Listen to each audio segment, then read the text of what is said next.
go, Linux for the rest of us, while I take a sip of some super cheap vodka and water. Isn't there water in vodka? I mean, you know. No, because vodka doesn't freeze. Okay. Yeah, right. You're right.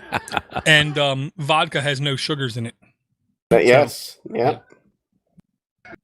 True story. Very true. Okay. That is that.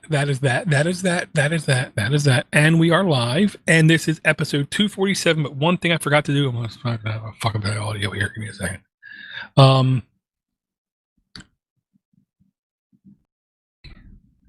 Okay, come here. Hit the start button. Yes. Okay, I forgot. I got to do this real quick. I got to click on next person. I got to get the Patreon person. Because, you know, I like money. We should hang out sometimes. Cue the money.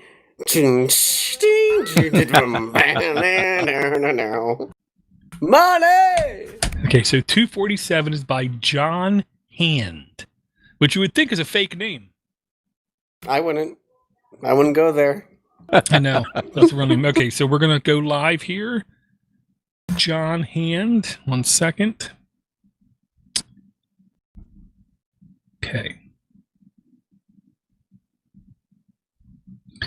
Hey, Podnutsians. Welcome to Linux for the Rest of Us, episode 247. My name is Door-to-Door Geek, owner and operator of Podnuts, longtime Linux enthusiast, and I gave up being a preacher of open source in Linux. I just, talk like a normal person. This show is brought to you by John Hand. I want to thank John Hand for his patronage. People like him enable this to be a completely ad-free network for all of 2020. If you do not like hearing ads, you might consider going to patreon.com/podnuts. And I'm not alone this week. We actually have two people on the show. First, we have Bruce Patterson from Distrowatch. How's everything going, Bruce? It's going pretty well. I'm glad to hear it's going well. And also on this show, we have very longtime friend, Admiral Jonathan T. Nadow. How's everything going, man? Everything's going well here, Dor. Thanks for having me on. It is really, really good to hear your voice. I will say that, Jonathan. And I will say, I also was informed another friend, Cody Cooper, was very busy, couldn't listen to any podcast. Like a month ago, started listening to podcast again. And he listened to this show and he was like shocked to hear Bruce's voice. He was like, this is great. So now he's going to hear this one and he's going to hear your voice. And I'm sure I'm going to get a Voxer message from him, and I'm not sure what to expect. I hear that. So I will say, we haven't done a show for over a month. I'm still awaiting surgery on my right shoulder, but those watching the YouTube video will notice I have my left arm in a sling. You should be confused, because that's how I feel right now. So right now, I'm in a spot where I'm able to manage some of the pain long enough to sit down and record, longer than a 3-minute podcast. And I'll plug this because that's what I do. I now have over 85 episodes published of the Revolving Door, 3-minute or shorter daily podcast, literally every day for now over 3 months, where I just go over all the podcasts I listen to. Currently, Jonathan, I kind of feel like you pushed me to do this. I now subscribe to over 155 podcasts. The average speed I listen to a podcast is 4.5 to 5x. I hear you, man. It's once you get into that groove, it's hard not to be like, well, I mean, realistically, how many can I listen to? Yeah, and I can't listen to like podcasts live now, like, join us live at this, join live at that, because it literally sounds like everyone's on volume. Yeah, I hear ya. All right, so I'll ask each of you first. I'll ask Bruce, is there anything interesting in the Linux open source, Floss, Libra world that you want to talk about, or you want to take us on a tangent? Well, I was about to take us on a tangent, but boy, you think I'd had laughing gas before just the start of the show here. It occurred to me that since we've been in self-quarantine and stuff like that, this is, 3 months now. I haven't worn shoes in almost 2 months. Okay, I will say I have worn shoes only because I went at least on walks once in a while. And my wife acts. I love my wife a lot, but she acts like when I work at home, I'm not actually working at home. I can do chores and do runs and do errands and stuff when I'm actually working. And here's the thing. I swear I'm doing more work because I'm not having complete mental invalids walking up to my cube and saying, "Hey, Steve, can I ask you about blah, blah, blah, blah, blah?" To which I almost always reply, "Send me an email."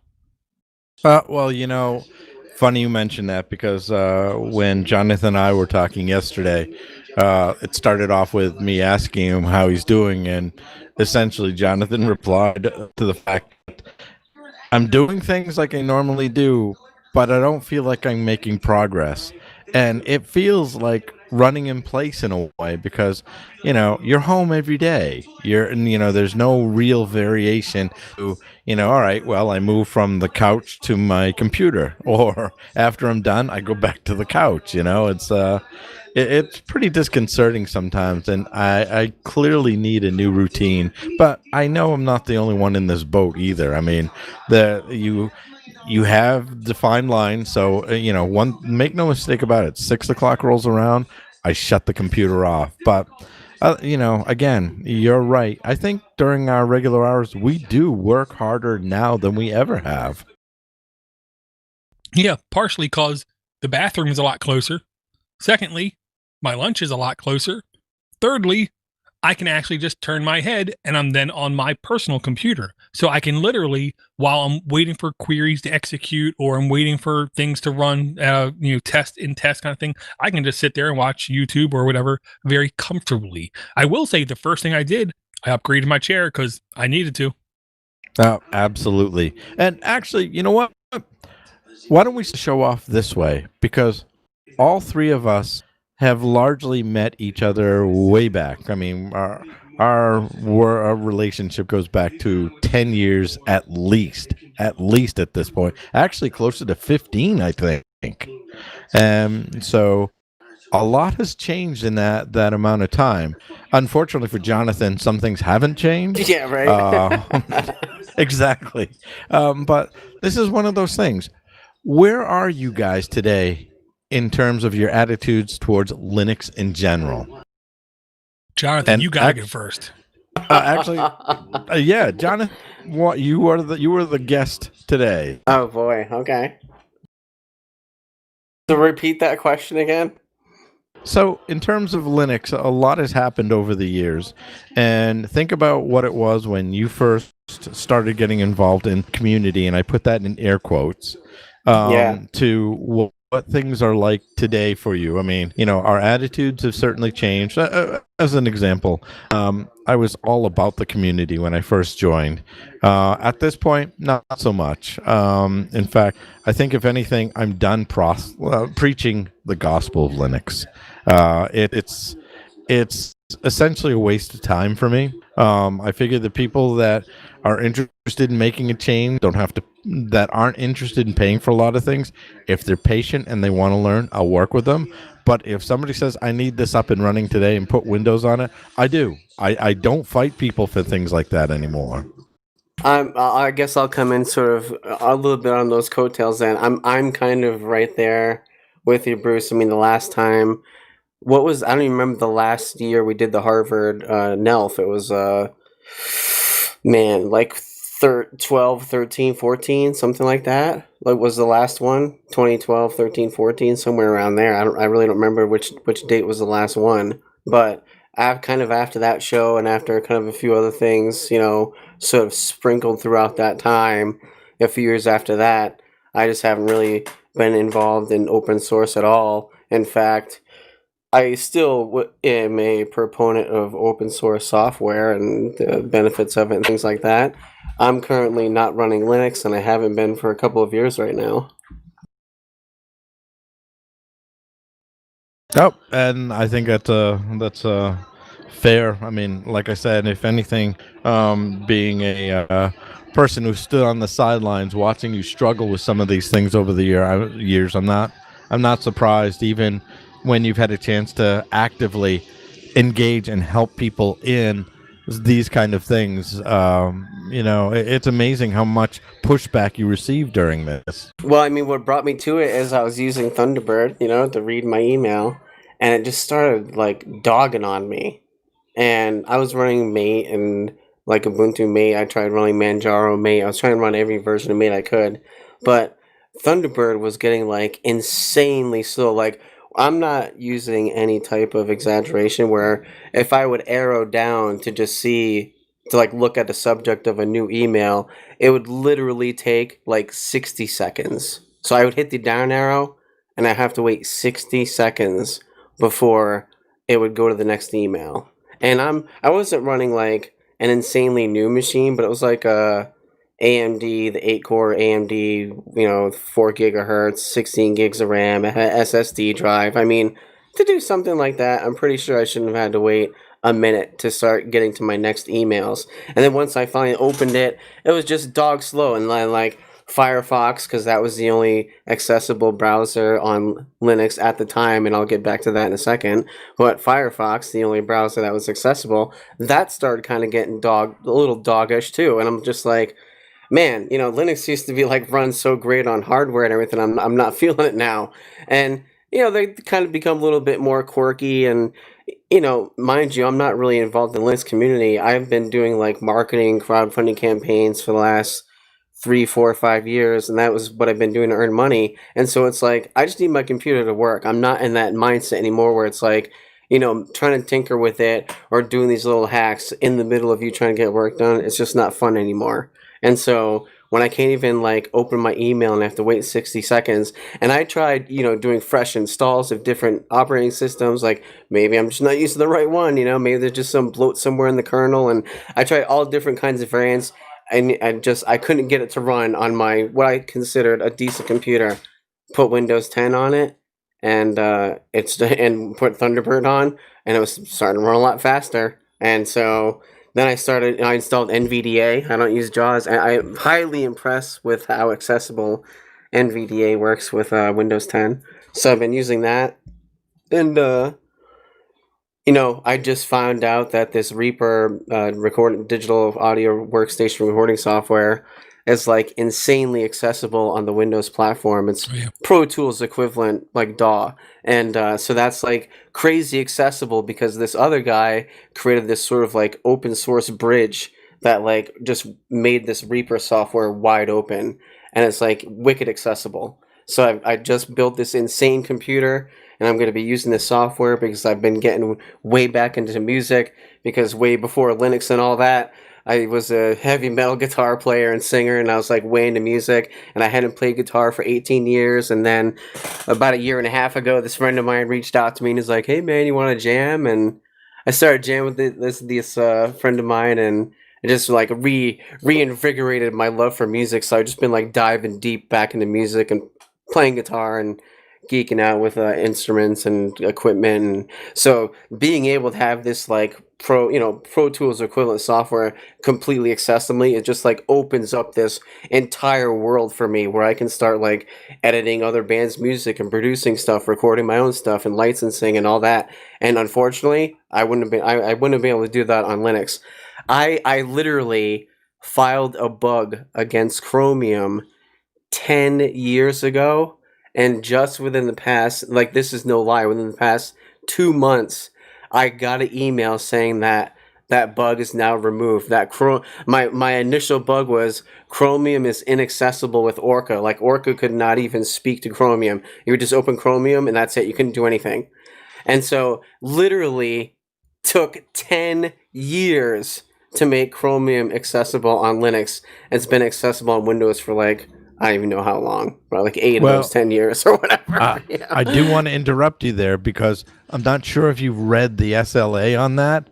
I'm pretty sure 10 years is acceptable for them. Yeah, exactly. Yeah. And my only question, Jonathan, is have you tried Slit Ads? I haven't, but there is a new accessible Linux OS called Slint. OS. Slint, is that the one you meant? Door, not Slitaz, but Slint. No. I always troll people and ask if they've tried Slit Ads because it's one of the most painful distributions I've ever ran. Yet it taught me the most about Linux, I'll say. Well, there is one called Slint OS based off of Slackware. And it's, I think a guy in France is overseeing it, but it looks pretty cool with what he's doing. It's kind of text-based but graphical, and you can kind of choose what desktops you want and stuff. I don't know, it looks like he's kind of doing some cool stuff, but he's not like, he kind of has his own idea of what he wants to do, and he's not kind of bending to the will of what, some people are like, oh, hey, maybe you should do this. He's like, nah. Yeah. But that's cool, though. He's got his own kind of way of how he wants it to work, and there you go. Yeah, I'll say real quick, 3 of my favorite distributions ever used were all French. I loved Voyager Linux, but only one version of it, which was French based. The other one was Hybrid. Yeah. That one sounded cool. That one, because you could interactively at any point in time say switch my desktop to whatever. Right. XFCE, i3, Awesome, GNOME, KDE, and all your applications would stay up and running. To me, it was the best distribution to run if your goal was to help troubleshoot and answer questions of people. It worked fantastic, and then they stopped supporting it. I can't remember the other one, but there was one before that. I want to say it might have been the one that Tracy Holtz wouldn't shut up about. SUSE? Before SUSE. Oh, Mandriva. Mandrake, maybe. Mandrake, okay. One of them, yes. Well, they're both French, I believe, though. It's all Greek to me. Exactly. Or were you thinking of the distro Megea? Oh, Mangia or whatever. Mangia, that's what it was. Yeah, yes, that's what it was. Good call. And I'll say this. I used to be what I consider to be a preacher, and by preacher, a badgerer, like a belligerent badgerer of people about Linux. And now I'm to the realization, harkens back to the 1970s song by, I'm pretty sure, a black woman, where she said, you got to use what you got to get what you want. It's all about your own personal workflow. I can't tell anybody you should be using X because of Y, because that means nothing to them. Perspective is reality, and your own individual workflow and comfortable workflow dictates what you should use. Yeah, I mean, don't get me wrong. I would prefer to be using Linux. I would rather use Linux, but unfortunately, Linux can't provide the things that I am offered on other platforms, and I'm going to have to go there because I need to get stuff done, yo. Well, here's the good news, Jonathan. The Windows, 3 things happened with Microsoft in the last 30 days. One, they released the Windows Terminal, which I definitely encourage you to download and play with. 2, they released WinGit, which I also encourage you to download and play with. But also the Windows subsystem for Linux, which is named retardedly, which means it's a perfect type of Linux thing because they always name things horribly. It now incorporates true graphical compliance, which means from Windows interface, you can run PowerShell and interact with the Windows subsystem for Linux and launch Linux GUI applications in a seamless format. So you should be able to, if you're up to, I believe it was 1909 version of Windows, interact and run Linux applications as if you were on a native Linux desktop. And don't be shocked when I say this. Microsoft is going to make the year of the Linux desktop happen under a Microsoft installed operating system. I agree. In fact, interestingly enough, what I'm kind of curious about in terms of Snap and flat packs is the future of that is where they can actually run on a Windows environment as well, because it's self-contained, and quite frankly, one of the things that I see a movement to is OSs using that as the default page manager, because why invest your time in trying to get an application to work on your OS when the fine folks who are creating these packages will just keep everything in a container for you, And I see that as a viable option going forward. We'll see. Yeah, and I'll say years ago, I want to say 6 years ago or so, I said on one of the podcasts that the computers we have in our house today are 99.999% of the time way too much hardware versus what we need, because all people want to do is get on Facebook, get on YouTube, get on blah blah blah blah blah. So we have over excessive hardware. We've reached peak over excessive hardware, and here's the example I'm going to give. Japan just launched the number one they just took the crown of the number one most powerful supercomputer in the world. Okay. But the gimmick is it's running total ARM processors. Okay. Wow. And I'm going off of memory, so I'm sure I'm wrong. I want to say it was 128,000 cores, and it beat in number of petaflops number 2 by 3-fold. It was 3 times more powerful than number 2 supercomputer. And I also believe, if I'm not mistaken, it also used 1/3 less power. We have so much excessive RAM, so much excessive processing power, so much excessive storage capabilities. There's no reason why those things cannot move or migrate entire ecosystems onto other platforms seamlessly, where you can very easily on a Windows thing double click an icon and it automatically, in air quotes, launches the Linux subsystem for Linux, launches a boot sequence, launches the application, and introduces you to a new thing that you never knew existed, with the end user not having to know any of the magical stuff that actually happens. Very interesting. Well, here's the thing I love about computers and I hate about computers at the same token, because we've lowered the barrier of entry for everything.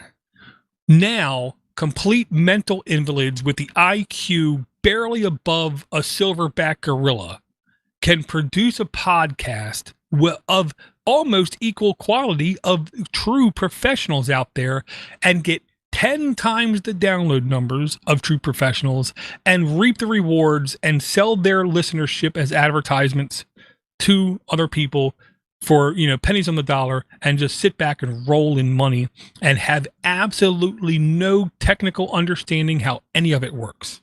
Well, I'm flattered, Dor. Well, and I'll say it like this. There's another guy who I spoke to in the last month who I literally was giddy as a little girl.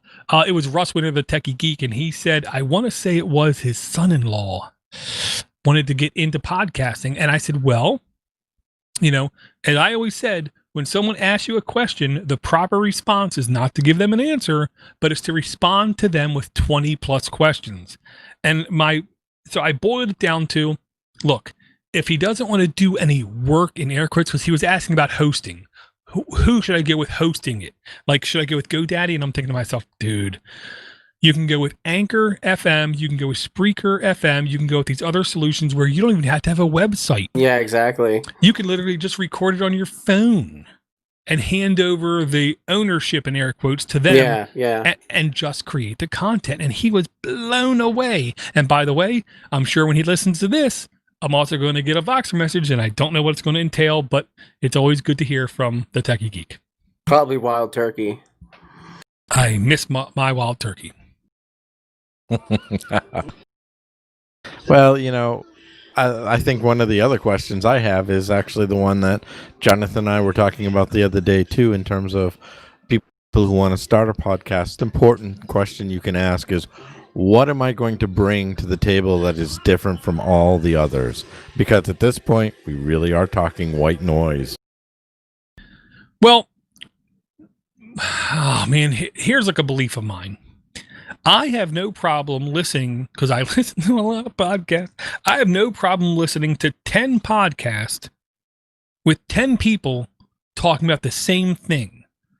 But they take time to interject it with their own personal experiences, beliefs, and what they see as truths, as long as they classify it as them. Because the reason I believe there's two reasons people listen to a podcast.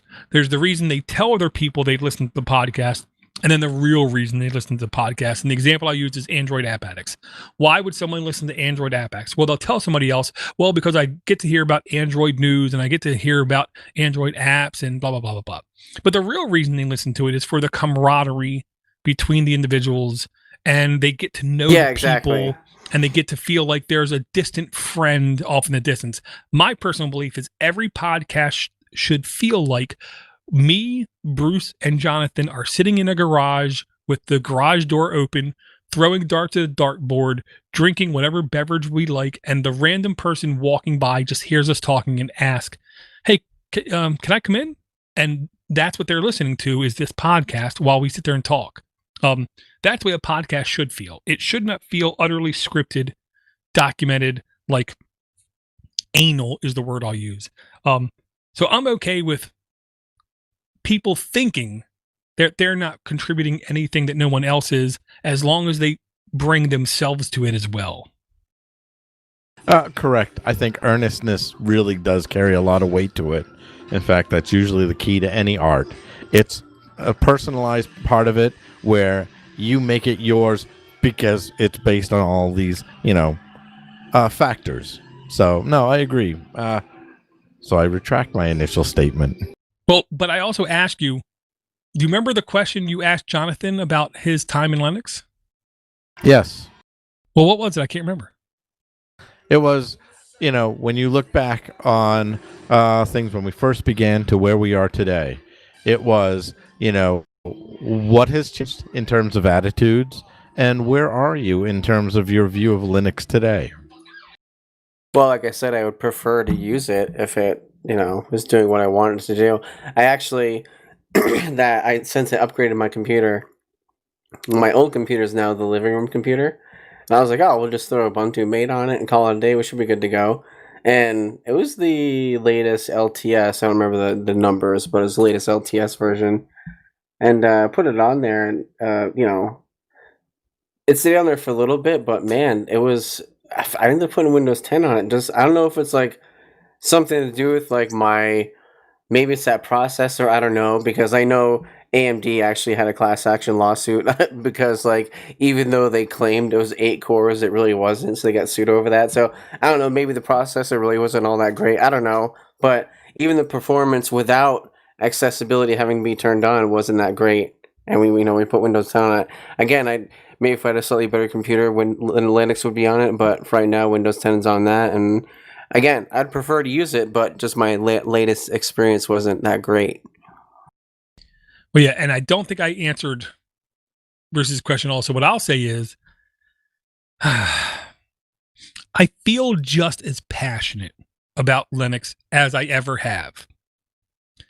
I'm extremely disappointed at the polarizing nature of people in the communities of Linux.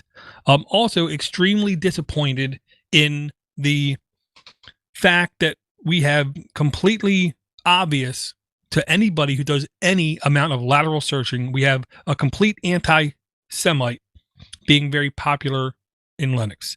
I'm very upset that we have people who have no actual comprehension of anything put into status symbols in some sort of Linux ecosystem. I will say I'm utterly happy with the polishedness of, in air quotes, Linux. I'm completely disappointed in the fact that we are seeing an ever-widening girth between lightweight distributions and heavy distributions, and all anybody ever seems to talk about is the extremely graphic intensive heavy distributions. I'm a fan of literally I still install Ubuntu Server Edition when I want a Ubuntu version, and then I just install the Xorg and just i3 on top of it, and that's all I ever do, and it works fine in air quotes. I will say each individual application is a nonstop, ever going curation of, is this the application I want to use? Because like Jonathan experienced with Thunderbird, when things aren't maintained, to me as an end user, it's painfully obvious that people have given up on them. I will say, I too have been slightly soured off and on in the past by Mozilla, but there's been few companies out there that are companies that I actually have any faith in wanting to do the right thing. Thus, I have no problem in saying, last week I got an email from Mozilla and I sent them $25. And I tried to set up a recurring $1 a month thing and they wouldn't let me do it because it wasn't enough money for them. But I want there to be some competition somewhere between Chromium browsers and something else, because there's nothing else except Chromium-based browsers out there. Yeah. So And I would say too, I guess part of my, my whole fire with all my whole passion for all that had been kind of put out, snuffed out. And so without that sort of fire and passion and, for fighting that fight and then struggling with the operating system and being like, it's, I can't even do simple things or basic things right now.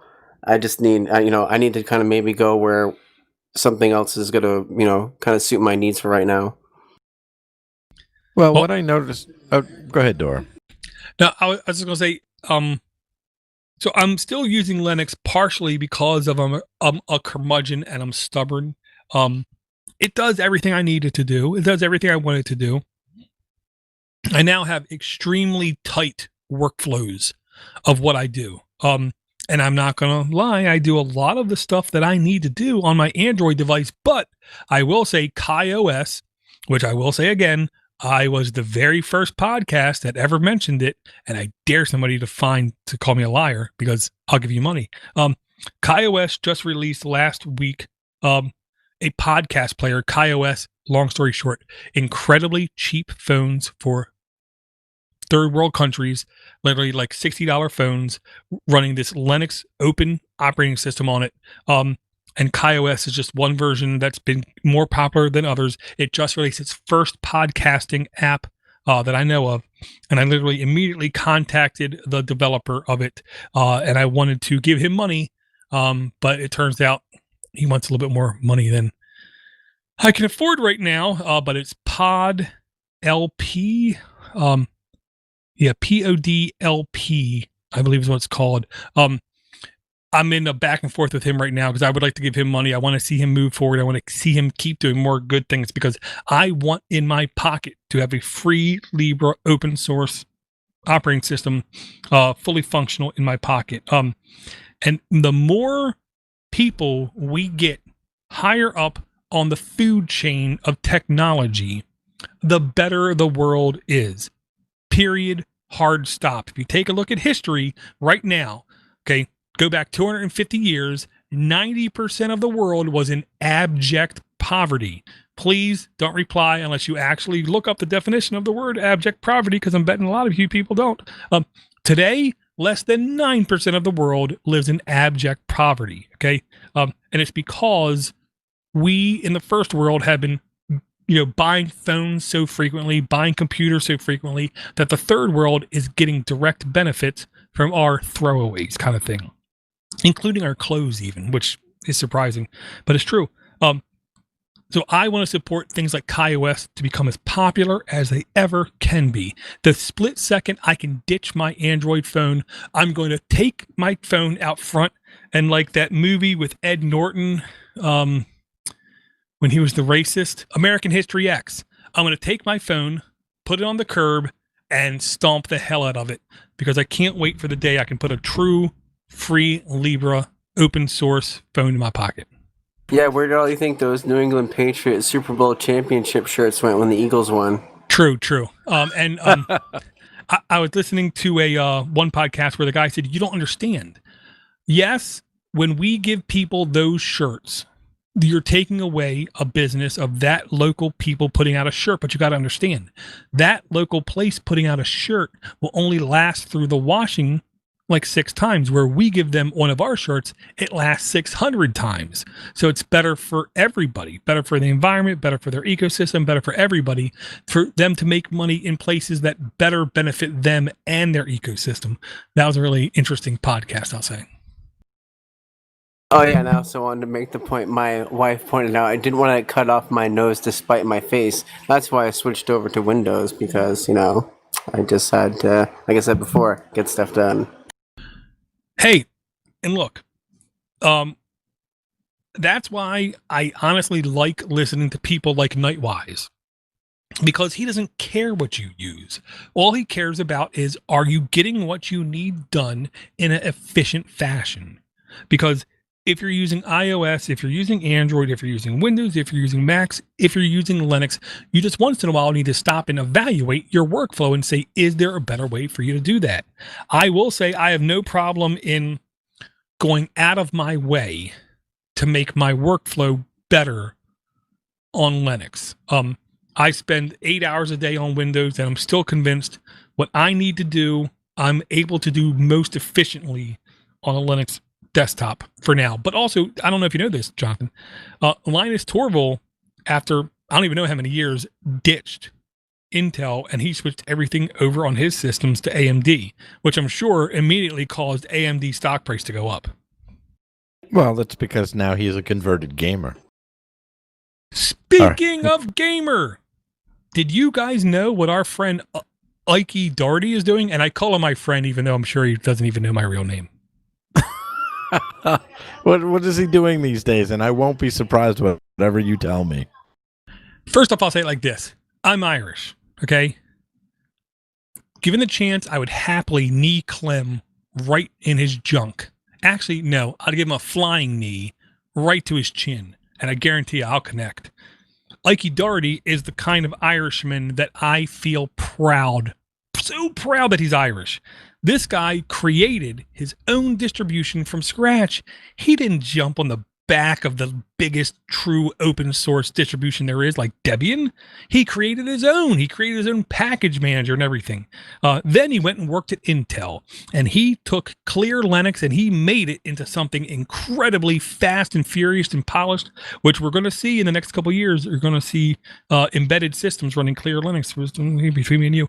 Thirdly, he quit because he made enough money. Now he's working on an open source platform for game development. And I'm going to support anything that he does because, damn it, his name is Ike Darty. Now, I do believe there is a link we do have actually in the notes. Yeah, it's called Serpent. SERPENT. June 21st, 2020 was when I bookmarked this. Serpent Game Framework. This framework is being developed by Lipsy Snakes for our first game, but it's actually Ike Darty. Basically, he wants to create a complete open source platform for game development. Anything that guy does, I'm behind, even though I believe games poison a lot of things. Does Ike still look over the Bungie desktop, or nope? Is that still going on though? He's completely separated himself from it, but he's handed it off, it looks like, to at least competent people where there is still very good development. I mean, Solus OS is still getting updated. Bungie Desktop is still getting updated. Since he left, Bungie has been accepted as one of the quote-unquote official Ubuntu derivatives. And I did run it for a little bit, and it was really smooth and good-looking. But I'm not about smooth and good-looking. I'm about getting my desktop out of my way to let me launch applications as quick as possible.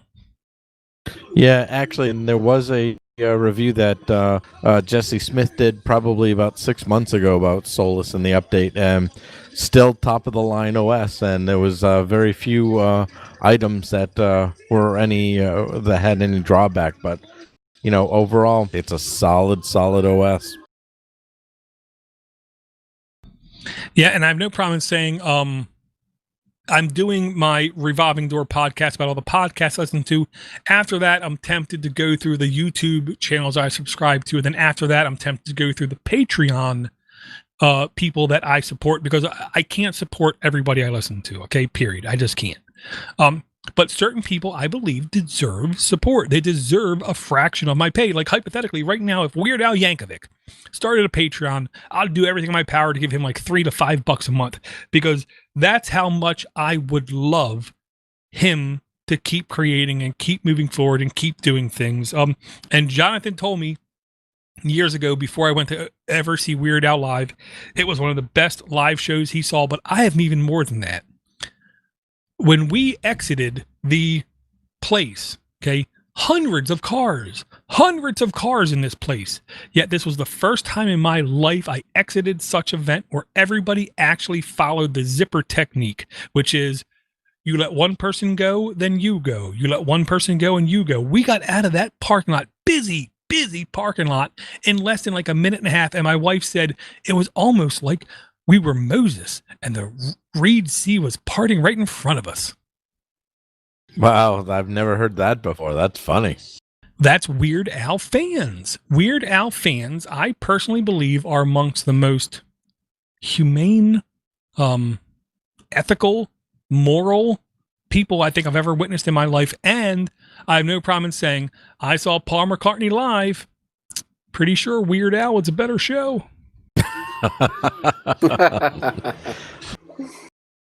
Well, going back to distros for a very quick second here. So I actually have the Distrowatch rankings, and disclaimer, we're all well aware about the page hits and stuff like that. But so the top 5, surprisingly, if you had told me these things years ago, I wouldn't have believed half of it. But MX Linux is number 1. Manjaro is number 2. Mint is 3. Ubuntu is number 4, but rightfully so, Debian in the top 5. And it's funny because if you took Debian away from that, you would take away Ubuntu, Mint, and MX Linux, and then all you would have standing by itself is Manjaro, and that's something. Yeah. And I'll say this: Weird Al looks much less like a elderly lesbian than Paul McCartney. He also has that on him. Okay, but I'll go back. I'm not an Arch fan whatsoever. Never been an Arch fan. I'm not a KDE fan at all. I will say on my little Israel-based Cube computer, KDE ran shockingly well. On my Pinebook Pro, my Debian Pine OS runs more stable, in air quotes, than Manjaro, but dang, Manjaro is pretty and it runs really quick, fast. So I'm becoming a convert. I will say I would have been shocked if you would have said Haiku R1 Beta 2 was on the top of that list, because they just came out with a big release like a week or two ago. Yeah, well, actually, Jonathan, didn't you work with Manjaro for a while to make them the base of your OS? Yeah, I did. I actually based Sonar off Manjaro for probably a year and a half or so. It was quite a good run. It was by far the best iteration of Sonar that I had. Well, also, I think it helped that the lead developer was also pretty useful and helpful in this case. Yeah, Phil Miller, I believe his name. Yep, exactly. It's funny because I think the Millers has to be something in the water, because you've got Matthew Miller, who's the DPL for Fedora, and I'll tell you, he's good people. Oh, is it Matthew Miller? Oh no, sorry, I was thinking about a different Matthew Garrett I was thinking of, but no, but Phil Miller was wicked hands-on with me, and like he worked with me. He like included Sonar kind of into the whole building process of Manjaro. He worked with me with the installer. Like he was extremely helpful. He was the perfect example of sort of what the open source community should look like. And actually, that's another conversation that we'll probably open up at some point too, because one of the things that has definitely changed over the years is the field community. Because as it stands now, I honestly don't feel that there is a cohesive one that exists today, or maybe it's just simply because I'm far removed from them all. I'm not sure. What about your thoughts and your experiences with that? Sorry, part of that broke up. Repeat that last part. Dora, I was asking Jonathan about the Linux community. He just gave us a quick rundown of his collaboration with Phil Miller and Manjaro. And so it made me think the earlier days when we were all involved in the community. And it just seems that it's so much different. I don't think there is a cohesive one out anymore. So I'd be interested in both of your thoughts on this. Well, I mean, this is 2020. Everybody's polarized about something. Everyone, I hate injecting anything into my operating system except for code. Okay. I don't want political motives. I don't want moral opinions. I don't want any of that in my Linux. It's fine if Linux wants to take a stand for something that it believes in. But they have to understand, anytime any of those things inject themselves, you're going to lose some amount of popularity. You're going to lose some amount of momentum that you have. So that the community is almost like the United States political system right now. Everything is unbelievably polarized. I can't partake in any of it because I learned a long time ago on the Podnuts forums, all I do in text form, which mainly the community still communicate by text, is I just make people mad. So I can't partake in them whatsoever. I'm fine if somebody gives me the opportunity to contribute code. I'm fine if someone gives me the opportunity to contribute in any shape, way, or form, bug fixes or anything. But to actually interact with people, I can't do. And that's because there's way too many incredibly stupid people, whether it is in the United States, Maryland, Baltimore, Harford County, Europe, Africa, Israel, India, Japan. There's way too many stupid people for me to interact with. So as far as community is concerned, I'll let them do whatever they think is right, and I'm just going to chug away and do what I can do on my Linux desktop. Well, then let me ask you this question. Why do you think Linux was so successful? Well, it's almost like a snowball rolling downhill kind of thing where, and I'll say anytime someone introduces an argument worth a analogy, it just means they're trying to confuse you. We had nerds go into places like school systems and introduce open source software 15 years ago. Okay. Slowly, those people went up the ranks. They became leads, they became managers, they became supervisors, then they became directors, then they became executives, kind of thing. And here's the honest to goodness truth. If anybody in America, it is right now, June the 27th. Okay. I want to say it was June the 24th. I don't know. There was a COVID thing at the White House. Sorry, it wasn't at the White House. It was a federal thing where they talked about all the COVID numbers and things. And if you actually watched it, what you noticed was every single graphic they put up was powered by OpenStreetMaps. And that's because any company, every government, any group, any community does not want to pay other companies for things if free things are out there. Every single map they showed during that COVID response said OpenStreetMaps in the bottom corner. And let me tell you something, all those maps look unbelievably professional. If I, as an executive, can pay somebody to install and maintain something and then point at them and say it broke, that's all I care about as an executive. I don't care what the technology is. But those companies who are giving that service will always use the most economical thing they can possibly get, which means they're going to lean more towards open technologies because that maximizes their profit margin. Period. Bottom line. I would love it for somebody to prove that I'm wrong, but that's how I see everything going. The example I'll use is Nutanix. Nutanix is essentially the number one hyperconvergence company out there, which is a word some people might not know. It's that new of a technology. Everything they run is running on Linux and KVMs in the back. If you actually hack their OS and get root, which is not hard to do, I'll say that, you'll see everything's running in KVMs. Everything that anybody could literally download on any piece of hardware and install themselves. Companies are making billions of dollars off of paying nothing to get the technology in their house. That's why open source is going to take over and win, because it doesn't cost them any money of investment.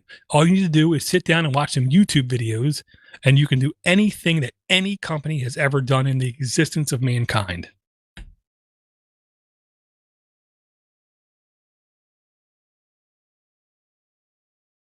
You got me. I have nothing to add to that. Well, I mean, CBA, cost benefit analysis. All companies have to put business plans to banks when they get their loans and they, file for their statuses kind of thing. And whatever makes you the most profit margin is always going to be the one where you're going to get the most investment. And then you can make the most money and invest the most money back into your own company. Does it pay you as a company to invest in like Cold Fusion and have to buy licenses from Adobe to run Cold Fusion?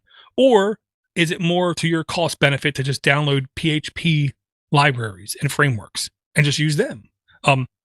Free is always preferred in the capitalist mindset. So I guess really we veered off a little bit from the actual question, because what I had asked was what was the driving force that made the Linux Basics group so successful? Oh, the Linux Basics group. Well, because of the same capitalistic idea of being open. And our belief was the cream would always rise to the top. Let's let every person with a mental disability come into our group and contribute. And if they were good, we believed the cream would rise to the crop. And for the most part, we were absolutely right. We had really smart guys come out like Chatter. We had really smart guys come out and just open their eyes up and teach us things. We had more than a couple people, I'll say to this day, I still consider to be the best people I've ever met in my life. A couple of them are Canadian. Some of them are Northeasterners. Some of them are Northwesterners. I believe there's one in Florida. Just really good people, really smart people. And then there's a guy from Indiana, I believe, that I can't wait to stab in the neck. I'm not sure who that is, but no. And I'm always curious. I'm curious if today's kids actually feel that incentive to actually begin. Every time you talk, the dog wants to bark. Yeah, well, we're going to put him down soon. We're not. But anyway, so it goes back to the question, too, of, let's see. Well, I lost my train of thought. Well, there you go. Don't get old. It's the same reason why shows like Tilts keeps going on. Because open frameworks and open design also means that there's no limits on height or depth. I mean, and which also means every week you never know what to expect. So people keep listening. You might hear something great. You might hear 2 hours of, I really don't know what I just did with my last 2 hours. So it's like liberty, freedom. When you listen to something like Bloomberg Business Week, you know you're going to hear utterly retarded information compacted down in as tight of a fashion as they possibly can, with an ad sponsorship thrown in here and there and some native content, aka paid advertisements, thrown in here and there. Because that's just the nature of the beast. Linux Basics was just free, community, open natured, which also I believe was its downfall. You know what I mean? If you go around the world and eat every plant you see, sooner or later you're going to eat a poison mushroom. So I guess what I would dovetail that into is shows that are pretty prominent. Like if you had to name a top 5 podcast, I'm curious as to what you and Jonathan are listening to. Jonathan? Oh man. It doesn't have to be Linux either. Yeah, I started listening to. I really started watching a ton of the Joe Rogan podcasts on YouTube. I've been really digging him, and I like the way he interviews people, and the people he's had on like an insane amount of interesting people. I'm listening to that. I downloaded a bunch of Tim Ferriss's stuff, but I haven't really started listening to any of that yet. That's on the horizon. My podcast intake has been low, and my book intake has been much higher. Gotcha. Well, I'm going to go through the first 5 that catch my eye alphabetically in my list. I will say Common Sense from Dan Carlin is an unabashedly opinion podcast where he's literally just telling you his opinions, and he is a really, really, really smart guy. I personally believe who has facts and beliefs to back up his opinions, and he goes through them very well. It's the kind of show he only ever puts out whenever he feels like putting it out, so there might be a 2-year break here and there between that podcast. Next one I'll say is Darknet Diaries. Darknet Diaries by Jack Reisner is a great podcast because he literally only comes out like every couple weeks. He does a crap ton of research and goes into and talks to people involved in hacks, exploits, like international espionage kind of thing. Really, really, honestly, smart and nice guy is what I'll say. Great, fantastic content. What I'm going to speak out of alphabetical context is Pessimist Archive. Pessimist Archive might be one of the most entertaining and informative podcasts I've ever listened to because he's actually an optimist. Okay. But he tells you about, for example, right now we're all hearing how natural is good, artificial is bad, it's going to kill you. Well, guess what? We've always heard that crap. For instance, when ice makers were first made, you had the people who would go up to lakes, frozen lakes and rivers, and cut out blocks of ice, claim this artificial ice will kill you. It's filled with chemicals, it's poison, it will kill you. The natural stuff is what you need to do. Turns out, of course, the natural stuff was dirty, filled with microbes, and will kill you. But they swore they were right because they were natural. Okay, move forward another 80 years, margarine versus butter. The butter brigade made in certain states margarine to be dyed like gray and blue, so it was painfully obvious it wasn't butter because they swore that stuff is not real, our stuff is natural, it's better. And then he goes through that same kind of mentality to where this everything we're experiencing today has been done before. The other one I loved was how they believed, a certain spectrum of people with journalist creds believed that when a woman rode a pedal bicycle, it would satisfy her too much sexually and then cause her to become dormant as a wife. All kinds of crazy stuff. Okay, back to the alphabetical order. Going Linux, Larry Bushy. I was secretly told he was going to take down his donation link because he got sick and tired of hearing podcasts beg for money in air quotes. So I immediately, before he took down the link, went and gave him $50 because that's what I do. Going Linux, easily one of the best podcasts I've listened to, period. Let me look down a little bit more. Okay, I'm going to say the next one that I absolutely love. It's discontinued, but it's worth going back and listening to. It's called Nintendo Power Time Podcast, a Nintendo retrospective for gamers. The first 80 episodes, he literally went through every episode or issue of Nintendo Power Magazine, and he went through not page by page, but section by section, feeling by feeling, and I thought that was an absolutely fantastic essay of my youth is the way I'll put it. Dude, that is awesome. I remember all those. I could see back then, so I remember all those. Magazines that came out every monthly. Those were awesome. Yeah, they were absolutely great. Another one that's discontinued that I definitely beg people to go back and listen to, because I do believe it was that good. It's called Root Access. There's only 22 episodes. The last episode was 2 years ago.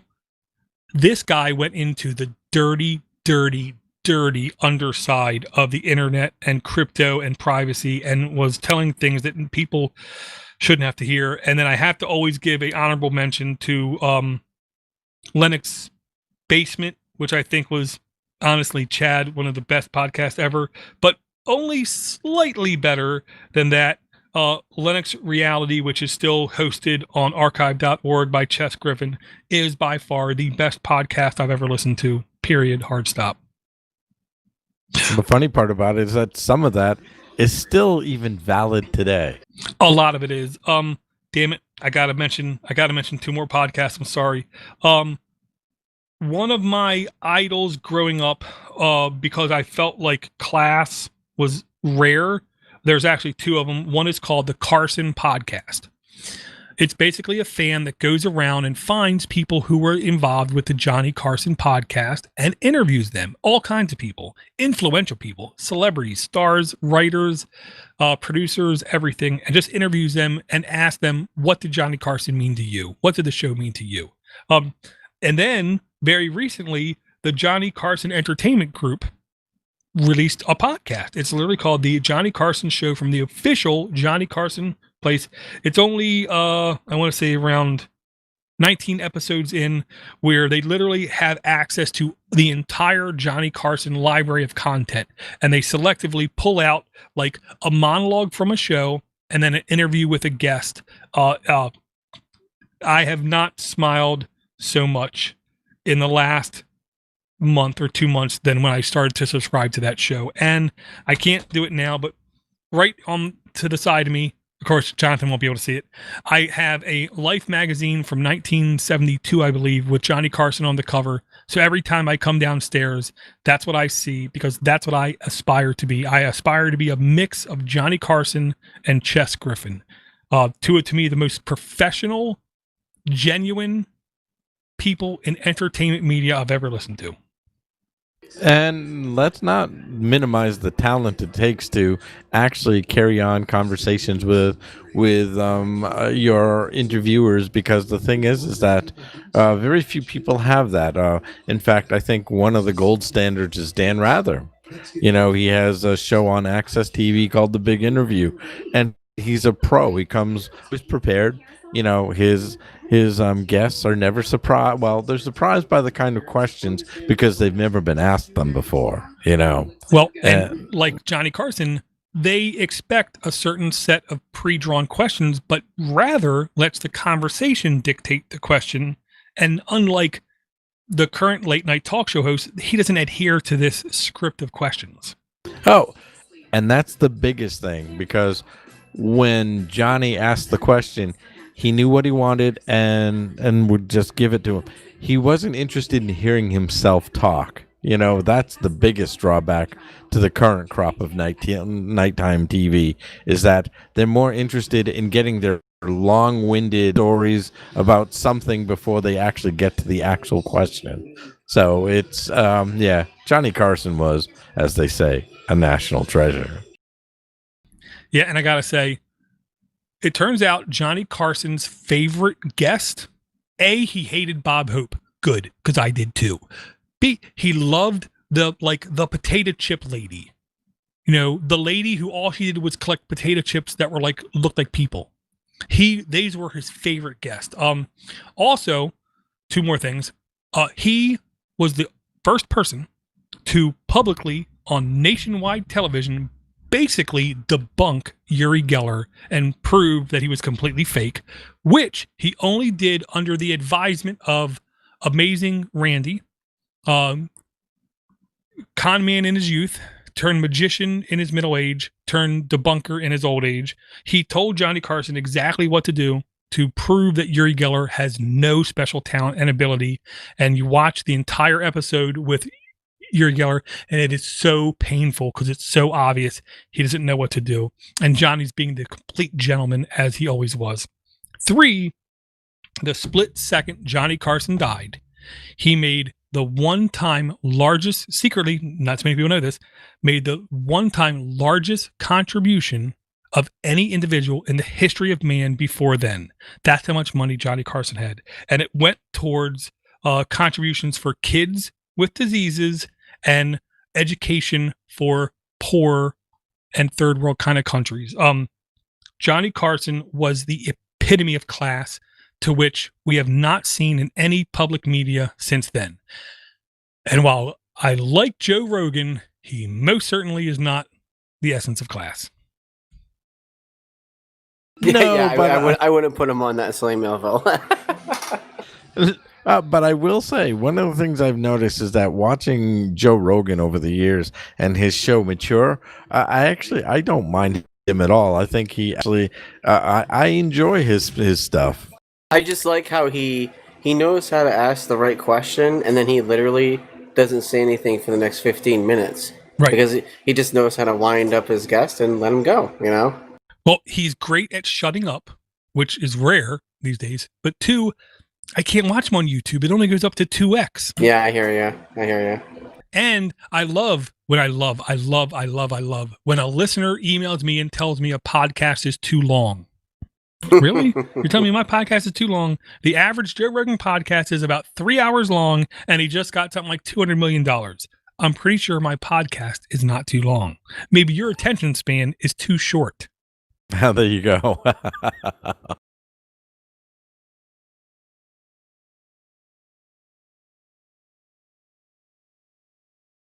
So I'll say it like this, Jonathan.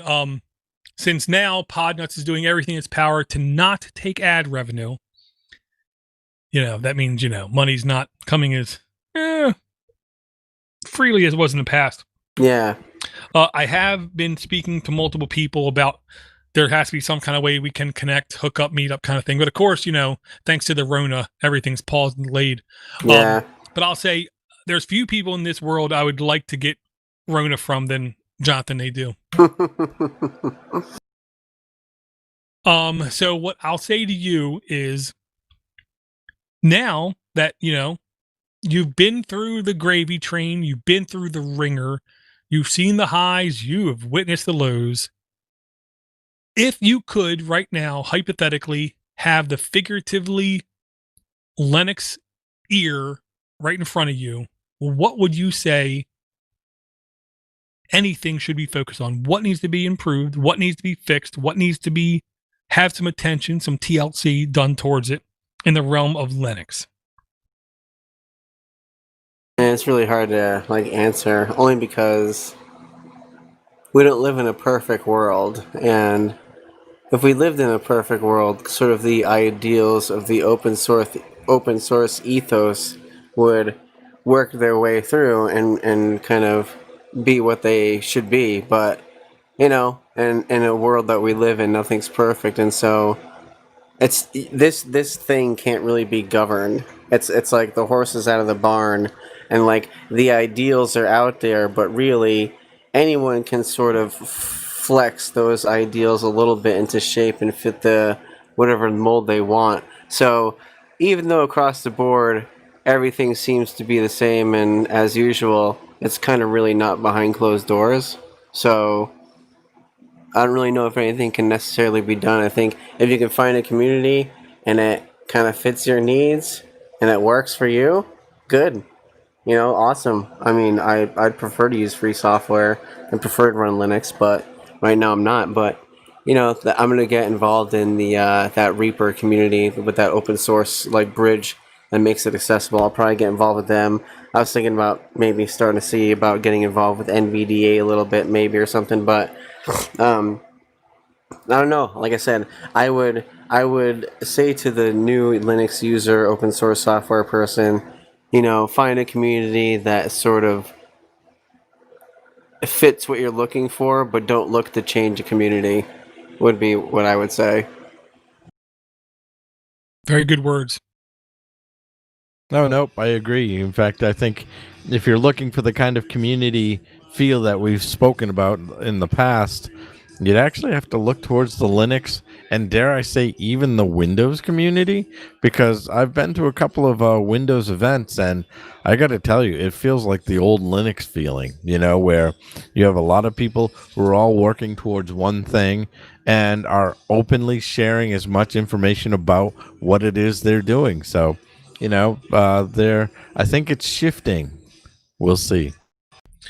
Well, yeah, I'll say it almost, okay.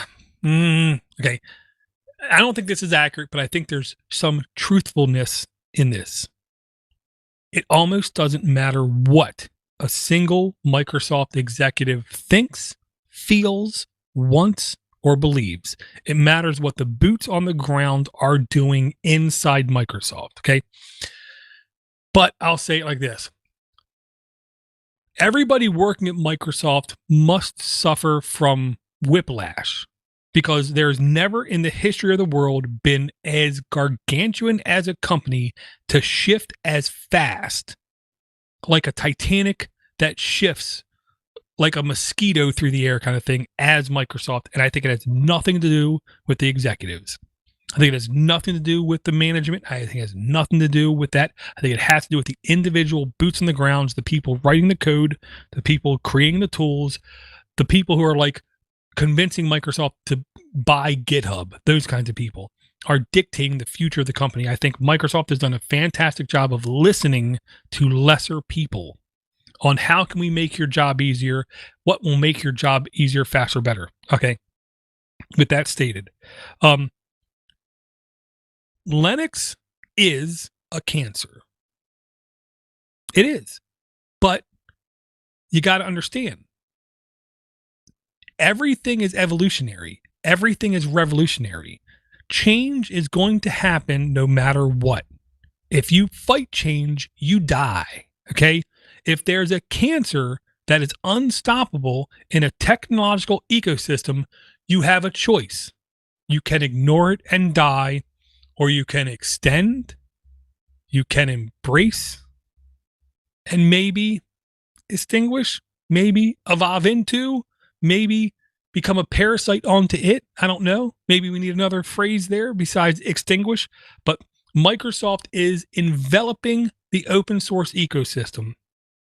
And they're doing a tremendous job of integrating open source technology in every single branch of everything they're doing.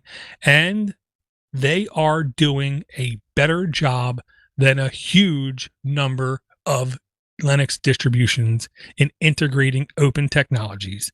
And that's the sad truth. We need somebody to keep doing good. Debian is doing as good as it can possibly do. Okay. Because it's the only true community driven thing. Then we have Canonical, we have OpenSUSE, we have, I think the guy does mushrooms behind Slackware or whatever. Okay. As long as they keep innovating, they're going to keep challenging everybody to do better. And anything that is in direct competition with Mac OS X, I have to support. Period. People say, well, Mac, they're now going with ARM. No, they're not, you complete mental invalid. Because if you take any Mac chip and you give it to any developer who does ARM, they're not going to recognize any of it. Because while they license ARM technology, they make it their own thing. They didn't go from Intel to ARM. They went from outsourcing to insourcing, to where now it's a complete profit stack from beginning of the silicon to the ending of the yuppie at the line paying a 300% markup to get his iPad Pro. Okay. That's just more profit. Like In Living Color taught us back in the 90s, mo money, mo money, mo money. It's not about ARM or anything. It's just about profit margins. And I'll say it like this. I don't know how long we've been going on. We've been going on for a while. So what I'll say is, Jonathan, always a joy to hear you. Anytime you want to play that Star Trek bridge simulator, just let me know.